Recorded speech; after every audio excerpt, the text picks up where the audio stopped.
Um homem assassina 9 pessoas, ele guarda suas cabeças e ele fazia contato com as vítimas tudo pelo Twitter. Oi pessoal, tudo bom com vocês? Eu espero que sim. Bora para mais um caso, hoje tá bem interessante. Fiquem até o final. Deem aquele like, se inscrevam no canal, ajudem na divulgação. Eu conto muito com vocês. Tá sendo muito legal fazer vídeos pra internet e contar casos. Eu sou apaixonada por isso. Então, cada vez eu sinto que tá melhor as coisas, então vamos continuar fazendo crescer as coisas. Eu agradeço de coração. Bora pro caso de hoje que tá muito legal.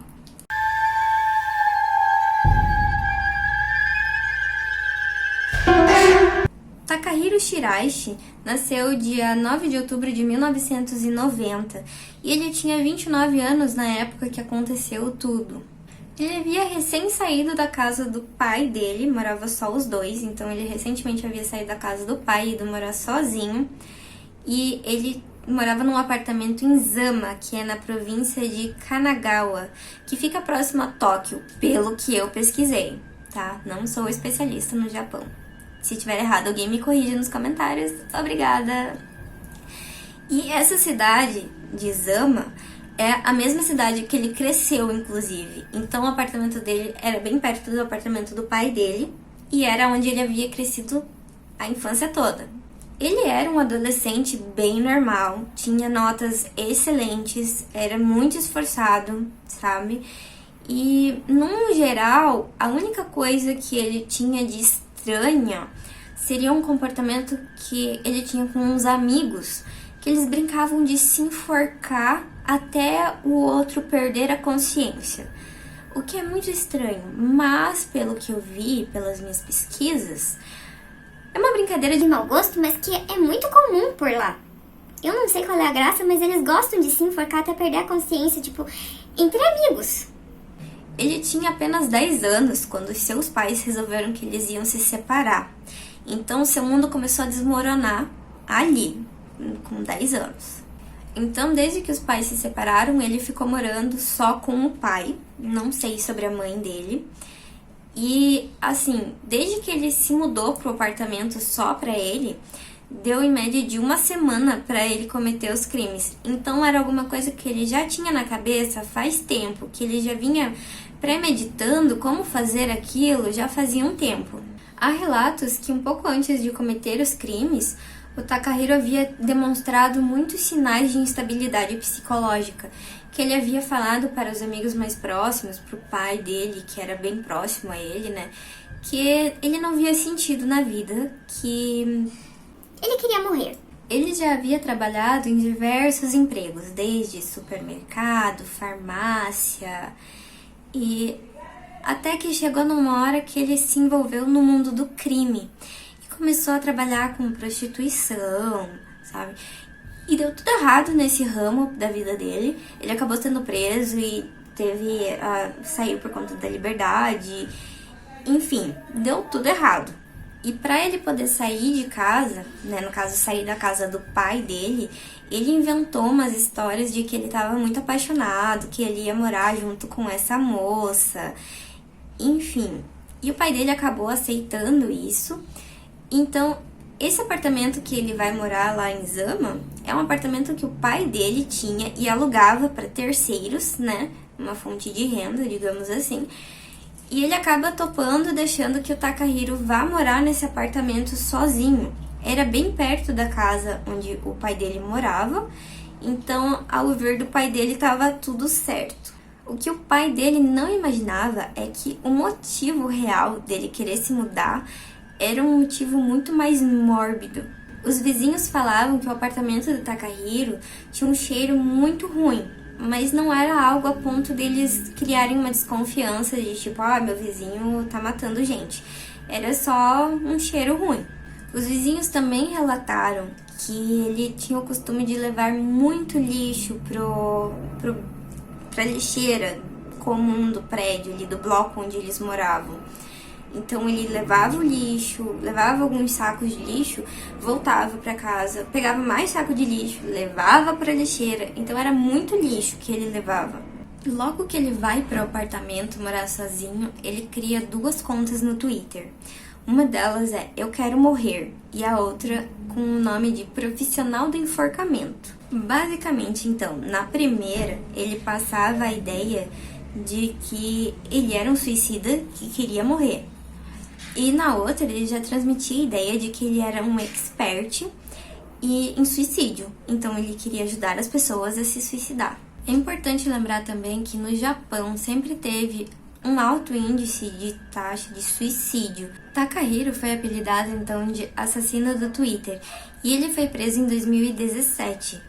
Isso após uma jovem de 23 anos que se chamava Aiko Tamura, ela desapareceu em Tóquio. Os investigadores foram então até o seu apartamento e lá eles encontraram vários pedaços de corpos dentro de um refrigerador. Dentre esses pedaços estavam o da moça desaparecida, que eles estavam procurando. E a polícia conseguiu chegar até ele por conta da conta no Twitter, porque na conversa entre ele e essa outra moça, né, que desapareceu, eles conversavam sobre se matar juntos, se encontrar, ele podia ajudar ela a morrer, coisas assim. E obviamente essa moça sumiu, né? Morreu. E essa outra conta que ela conversava continuou ativa, continuou conversando com outras pessoas. Então os investigadores logo se ligaram que não estava tudo certo por aí, né? Então chegaram até ele. Assim que ele foi capturado, ele admitiu então que ele tinha pego várias vítimas, a maioria eram mulheres, e que ele tinha pegado elas todas pelo aplicativo do Twitter. Ele não sabia nem o nome nem a idade delas. Ele usava o aplicativo para atrair mulheres que já tinham tendências suicidas, porque elas eram mais frágeis e mais fáceis dele conseguir conduzir para um encontro para a morte. Na conversa que eles tinham, ele sempre dizia para elas que ele poderia ajudar elas, que ele poderia matar elas ou ajudar elas a morrer.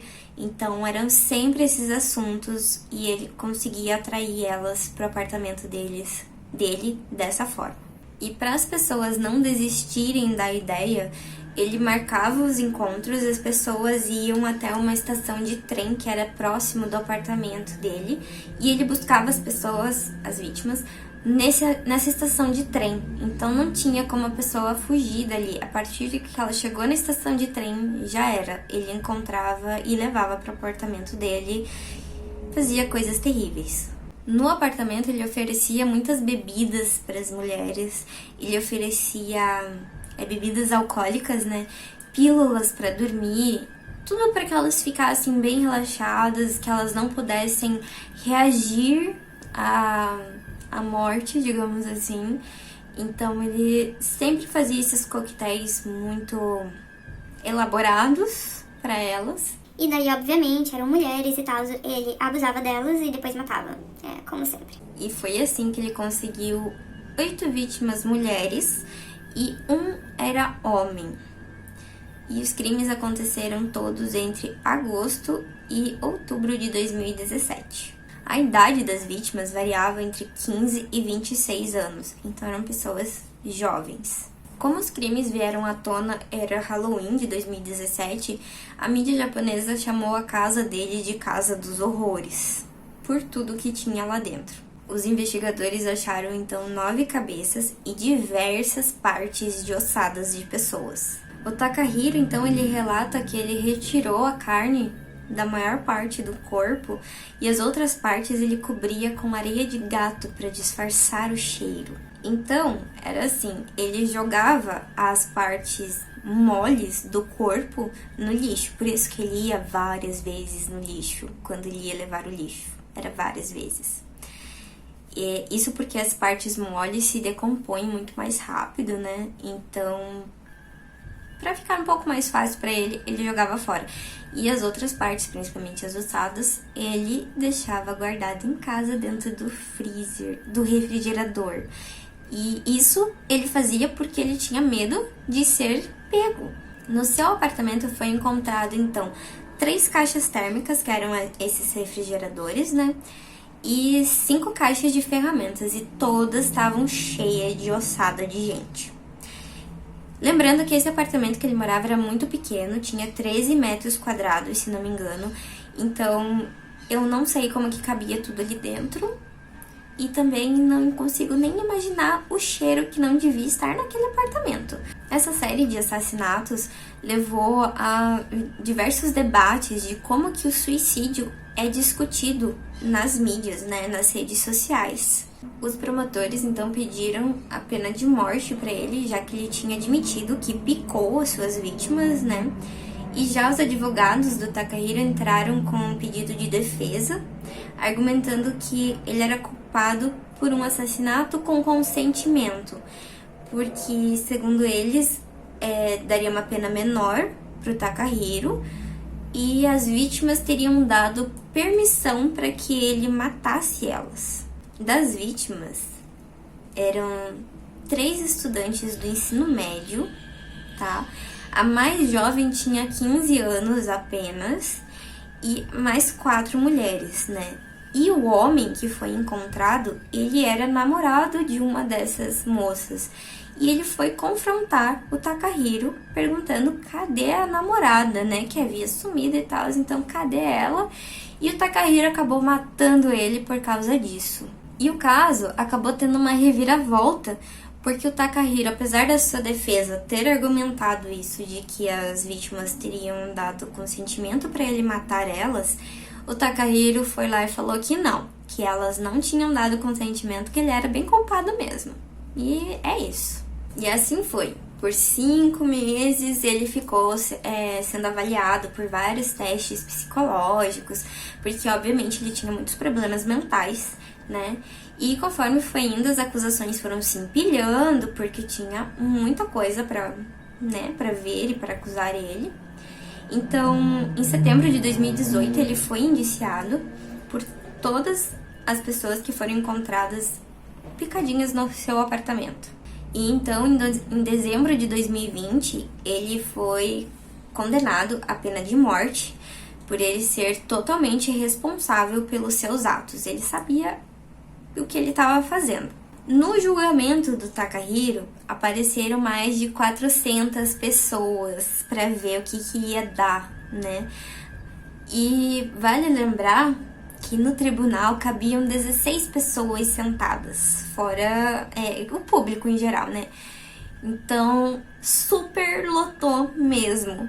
O apoio à pena de morte no Japão continua bem alto, apesar de ser um país desenvolvido, um dos poucos países desenvolvidos que tem a pena de morte, né?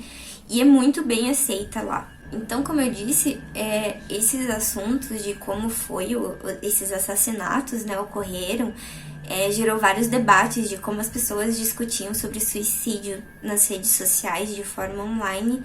Então, houve vários debates sobre os sites e houve mudança nos termos até de regulamentação, onde os usuários não poderiam promover ou encorajar o suicídio nem a automutilação.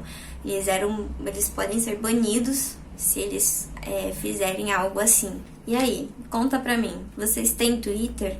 Cuidado com o que vocês postam nas redes sociais. As pessoas aproveitam das fraquezas dos outros. Então, muito cuidado. A gente tem que cuidar com tudo hoje em dia, né? Mas mais isso. Por hoje é só. Eu espero que vocês tenham gostado do caso de hoje. Eu achei muito louco. E a gente se vê nos próximos vídeos. Não se esqueçam de deixar aquele like, por favor. Se inscrevam no canal e compartilhem com os amiguinhos. Vamos fazer esse canal crescer, gente. Tá indo muito bem. Muito obrigada. Nos vemos em breve. Por que isso não aparece no vídeo? As pessoas querem te ver também. Ela não gosta muito pelo jeito.